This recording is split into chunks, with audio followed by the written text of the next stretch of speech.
want you to look at something right now. Think of some major goal you want, or maybe it's one you're already working on, and you have experienced a lot of setbacks, a lot of defeats. You've experienced a lot of disappointment. Maybe you've already given up. And maybe you just need a little fire, a little encouragement to get back in the game again. Here's what I want you to look at. There are winners, there are losers, and there are people who have not discovered how to win. And all they need is some coaching. All they need is some help and assistance, just a little support. All they need is some insight or a different strategy, a plan of action to make some adjustments that will open up the key to a whole new future for them, that will give them access to the unlimited power that they have within themselves. That's all that they need.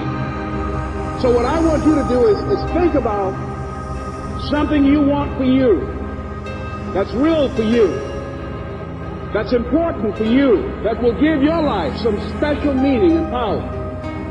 And I don't even want you to say, I can do that. I don't want you to assume that. See, 5 years ago when I started out in this area, I would not have been able to make the mental leap that I would be up to where I am right now. I don't want you to begin to just psych yourself out. No. I want you to be able to say something to yourself that will enable you to maintain a level of integrity with yourself.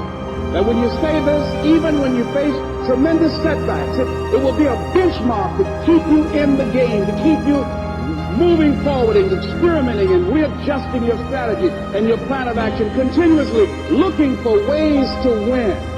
So what is that something? When you got an idea, you want to move on. You might not have the money. You might not have the education. You might not have the support or the resources you need. What is that something that can keep us going, that will enable us to act on our dream? What's one of those keys that will begin to help us to discover the secrets to our dream? Here's what I want you to repeat after me, please, with power and conviction. Say, it's possible. That's all I want you to do when you look at your dream. Just say to yourself every day, it's possible. Just say that every day to yourself, it's possible.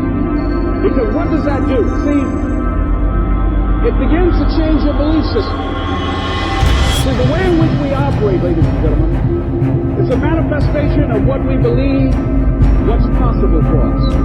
Whatever you've done up to this point, all that it really is a duplication, it's a reproduction of what you believe subconsciously that you deserve and what's possible for your life. Most people operate out of their personal history, out of their memories, things they've done, things they've experienced, things they've seen, things that they have observed. But I'm suggesting that you operate out of a larger vision of yourself. I want you to see yourself doing what you want to do, experiencing what you want to experience, having what you want to have, doing what it is that gives your life some meaning and value. Operate out of your imagination, not your memory. Because whenever you look at where you want to go, I'm going to warn you, you will have some conversation back here after you go through the data that you've experienced in life saying you can't do it. And so what you want to begin to do is ignore that inner conversation.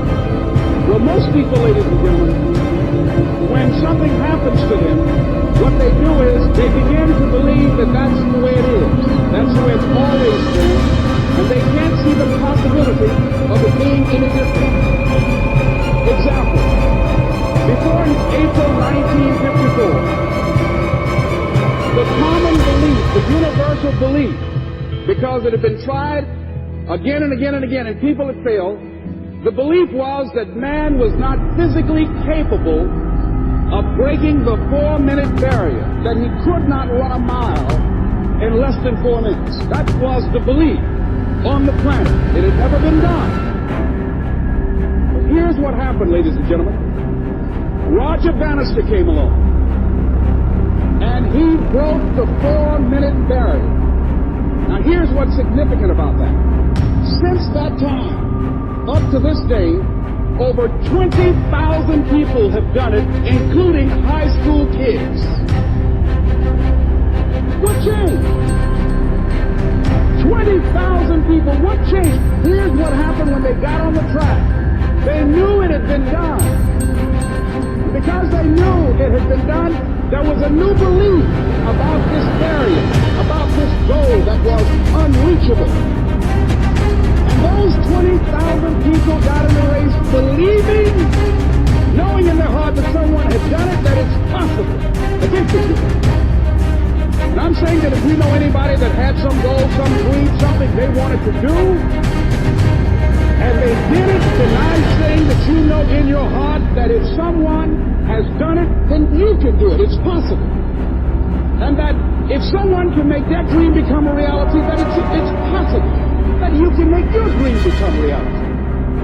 And so as you begin to look at where you want to go, beginning to embrace that, it's possible. I'm blessed and highly favored. I've got a lot going for me. I've got some good stuff in me. And it's possible that I can bring my greatness out here in the universe. That I can do what I want to do. It's possible I can write my own book. I can have my own business. I can take the trip and travel around the world. It's possible. I can bounce back from adversity and reinvent my life. It's possible. Regardless of where I am, but things can get better for me. It's possible. I'm thinking about two men right here in Chicago who were fairly successful, similar background, educated.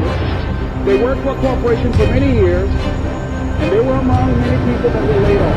Two guys who were very good friends. One went out looking for a job for several weeks, along with the other, and they faced disappointment and rejection again and again and again. They couldn't find any work, which is the story of many people across this country. One guy stopped. He became discouraged. He stopped going. He stayed home looking at television. He became very argumentative and toxic with his wife. Drinking beer, getting on the phone, talking to his other negative, unemployed friends. And he just gave up. The other guy kept looking for a job everywhere he could go. Every time he could get an opportunity. Kept asking people, networking, checking the newspapers every day. Kept going everywhere he could, trying to find a job. You have too much education. You're overqualified. You won't be here long enough. He kept going. He kept going. He went to a place and said, look here, I tell you what, if you can't hire me, and I know you can use my talents, abilities, and skills, I don't want to sit home and do nothing. Just let me do some volunteer work. You don't have to give me anything, all right? I just want to work. I want to be busy. Guy said, okay, it's on you now, but don't expect me to give me anything. It's okay.